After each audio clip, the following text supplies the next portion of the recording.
Hey, how's it going? It's George here, hanging out with Daniel Mazzone, the amazing artist. He's Canadian born. And, well, how's it going, Daniel? Welcome to the show. Amazing, man. Thanks for having me. Well, thank you for taking the time out of your day. I know you're very busy. I know you do a lot of art. You're inspired by, I guess I heard that you were originally inspired by your mother's to paint China dolls, right? Yeah, my mom did porcelain dolls and stained glass, actually. So my first memories of making art were with my mom. I always had uh, an interest in, it's going to sound weird, in blowing glass. I've always wanted to try that, you Me know? too, actually. It's funny you say that. They used to do classes at Harborfront, and let alone now, I'm going to Italy in October. I'm working on a new project to create plates and stuff for the house, and I'm meeting the Murano, the glass makers, to do something. Unreal, man. You know, being an artist is very hard these days, Yeah. especially getting your project off the ground. And I know that you were working in a restaurant at the time, and your boss was like, "Hey, man, let's just hang up some of your art and see what happens," or just and it got sold for $15,000. Like, what a surprise was! What kind of a surprise was that to you? You know why? It wasn't. I think most people would think initially it would be, the amount of money. I think for me, it was more the moment where I thought, wow, I can actually do something that I've dreamed of Yeah, man. for years, right? So I thought, wow. So it's validated. Your dreams are validated. It's not the money. Yeah, it's incredible. Your art, honestly, there's artists out there that just like fucking doodle over and over again, but I think yours is it's more you. You have your own style. I saw the one with Drake. I believe is it Audrey Hepburn as well. Yes. Just how do you get your inspiration? Is it a canvas on wood? Yeah. So what I do is, growing up with seeing the stained glass, what I wanted my artwork to do was look like stained glass. So I make them on wood panels, and I build these collages out of historical newspapers and articles that I find, in order to tell stories through the artwork.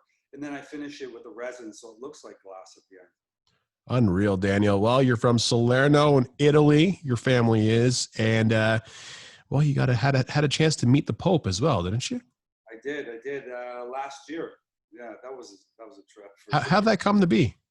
Well, funny enough, I donate a lot for children's charities, and one day I'm going through my emails and I see this invitation says, His Holiness would like to meet you at the Vatican, and I literally wrote back, "LOL," very funny. I thought it was just like a joke email, Yeah.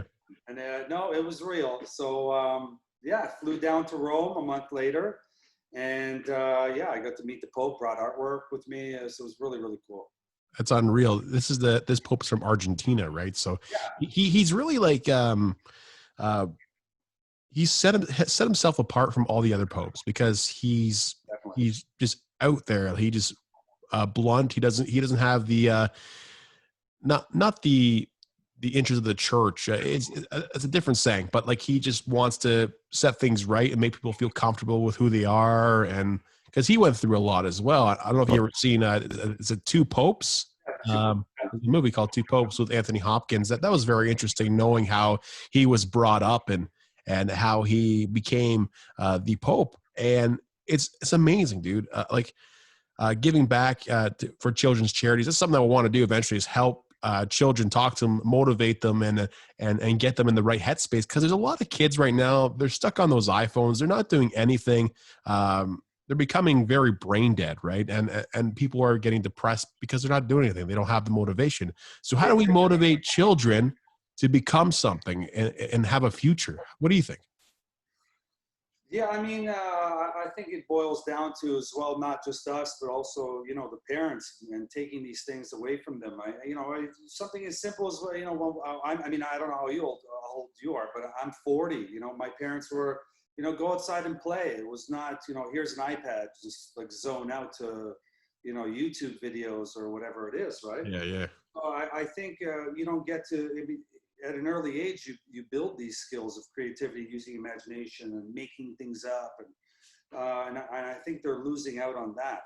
The creativity that they're It's building is it's there, but in a different form, right? different form. Yeah, it's technology and how to do that sort of stuff, which is good. But I think the basic fundamentals of being creative should start at using your imagination for basic things. Yeah, like you're set apart from a lot of people as an artist, because a lot of people these days, uh, young individuals want to do art. They're not going to go grab a piece of wood and paint on it. They're gonna maybe make some techno music, some house music, or they're gonna paint something really funky. Or so you have this awesome vintage feel. I think it's so cool, man. Like the Drake one. Like, has he even seen that one? I'm not sure. I'm not sure if you've seen it yet. He's got to put that up in his washroom or in his house or something, man. Like that's so cool. Like I don't know. Like sometimes you see artists and you're just like, oh, whatever. But when someone has their own feel, their own footprint, and you look at it, it's very impressive, right? Like I love art. I've been a musician. I've obviously been in radio. I know my family's a lot into the arts and whatever, but when you see somebody who has the passion, it bleeds through their artwork, right? Yeah, exactly. Yeah, thanks, man. I really appreciate that. I was always trying to, push the envelope and create, sort of my own signature. I wanted to make artwork that, when people walked in a room, they didn't need to see the signature. They would just know it was my work. Yeah, and right now you're on your way to we're going to be moving to Miami, right? Miami, yeah. I mean, I have a lot of clients there, and I think it's nice to be able to, the sun really works with me well. So I think I need to. Same here, man. Same here. Yeah, well, with anybody, right? So, I've gotten to a point where I don't really need to be in one place, so I'm gonna spend the winter there for sure. You're going to Miami. That's what Will Smith said back in his songs when he used to rap and stuff. Remember that song, "Going to Miami"? Welcome. That's an awesome song. I wish he came out with some more tracks, but it's really impressive. You want to check out his artwork, Daniel Mazzone, Mazzone, or Zzone, art.com, right? Yeah, same as my Instagram. Yep. And that's how people get in contact with you as well. Yeah, the website or my Instagram for sure. It's absolutely well. You're Italian, right? So let's talk about this. Pasta or pizza? Oh, pasta for sure. What kind of pasta? I just had pasta today. I made a tomato basil. Wow. Really? I'm cooking. Hell yeah. Pasta for sure would be my final meal. Okay. I'm about to make pasta after this podcast anyway, so we'll have to chat off the air. But a pasta has its own personality. You can go to somebody's house and they got the best pasta recipe, and you have it. And it's like, oh man, but there's nothing like fresh pasta, man. I went to Argentina, and the reason why I'm bringing this up because there's a big Italian population there. And there was this little shop down the street from my wife's parents' house, and they made fresh like lasagna noodles, gnocchis, and it was just so fresh. It's super light, right? Like I could eat like 10 pounds of that. I'd feel so good. It's not like the pasta that's actually in the stores. Yeah. Have you ever made fresh pasta yourself? I have a machine. I make the noodles. Yeah. Oh my God, man. You married? I have a girlfriend. Yeah. Oh, well, she must love you, man. She does. How often do you eat pasta? Twice a week for sure. Well, what's something that stands out about your Italian roots? Yeah, definitely the cooking. Oh yeah. And definitely the animated personality for sure. Yeah, the over exaggerations, the dramas, and the yelling. I'm Greek, right? So my father says, "Hey, man, stop yelling." Like, I'm not yelling. I'm just talking. Like, oh yeah. You don't want to get me to yelling. Yeah, you want to hear yelling? I always tell my kids, you want me to get mad? You're gonna be very afraid. It takes a lot. It's very incredible, man. I really, I give you all the best of luck, man. I hope we can stay in touch because I really believe that people are really, they're obviously catching on now, but the more and more you do this, people are gonna just go crazy. Do you have any other ways for people to contact you other than Instagram? Just the website, Instagram, my email is the same way, info@DanielMazzone.art. Yeah. And I always respond right away.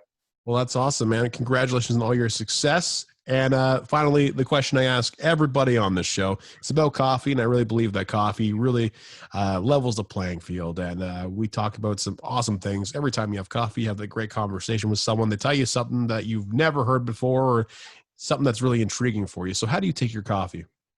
Black.